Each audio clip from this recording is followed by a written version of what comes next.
Hello everybody and welcome to Fifth North. I'm Demir and today I'm going to do a 1-year update review on the Peter McKinnon Nomatic 35 liter camera bag. So if you're a first time viewer, thanks for stopping by and checking out the channel, and if you're a returning viewer, I definitely appreciate your continued support. And speaking of support, go ahead and hit that like button for me and hit that subscribe button for me. It really does help out my channel quite a bit, and by liking videos, you guys tell me which videos you want to see more of, so it's a win-win for both of us.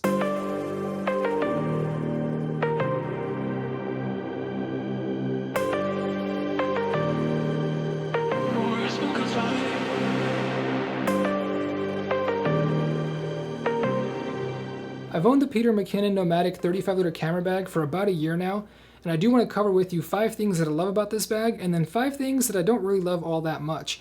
I'm also going to give you whether or not, if I could go back, if I would purchase the camera bag once again. The first thing on the list that I love about this camera bag is the size of the compartment for the camera gear. I can actually fit both my photo and video kit into the bag at once, which is perfect if I'm doing a 2 to 3 day shoot. And the second thing on the list, speaking of size, is the fact that the camera bag also has a lot of space for my personal items, not just my camera gear. For example, if I am doing that 2 to 3 day trip for a shoot, I actually have enough space to put all my clothes and non-camera gear into the bag, so I can only carry one bag, making it a lot easier. In fact, if you add a couple of Nomatic packing cubes, you can fit even more clothes, making it that much easier to make that trip a one-bag trip. Number 3 on the list is the quality of the build.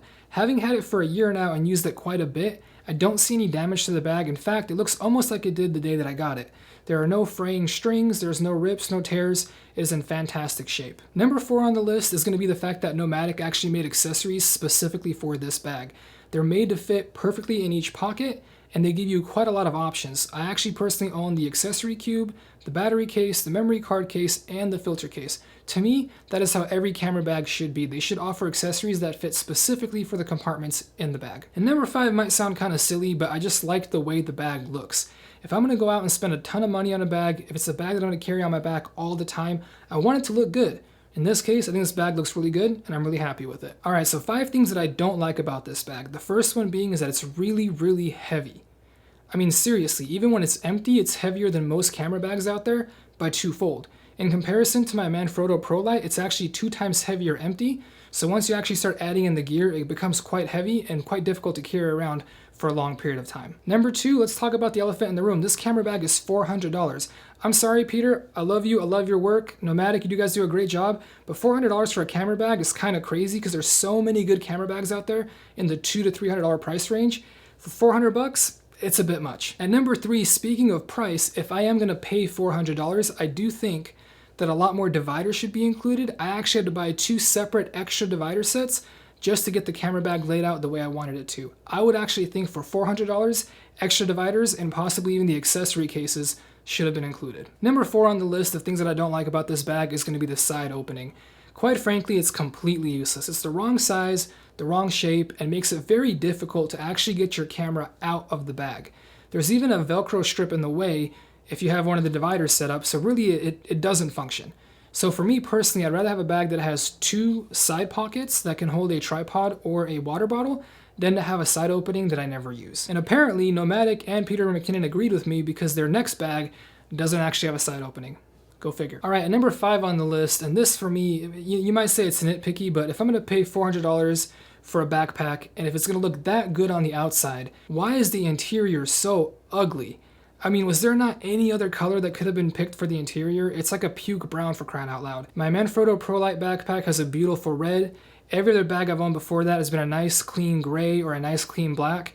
And for some reason, for this bag, they went with puke brown. I just don't get that part. That's the one thing for me, is it has to look good, and the puke brown is not working for me. All right, so now the tough question. You've heard both my 5 things I love and 5 things that I don't like about this bag. The question is, if I could go back in time, would I buy it again? And it's a really tough answer to give. I'm kind of on the fence because now that I own it, I've had it for the last year, it's functioned great for the last year. I think about all the times that it's been perfect. I don't regret it because of how good it has been. However, if I could go back in time, I do believe that the money could have been better spent, because once you think about the $400 for the bag, 2 times extra dividers, all the accessory cases, you're looking at about $650 or so for everything. And when you look about that price range, I think there's a lot of other camera bags out there that are just as good, if not better. that you could probably get for 200 to 300 plus maybe another 100 in accessories, right? So I don't regret buying the bag. I think it's great, but I think money could be better spent elsewhere. All right, so if you liked that video, make sure you hit that like button for me. And if you haven't already, go and hit that subscribe button, hit the notification bell. That way you know the next video is going to come out.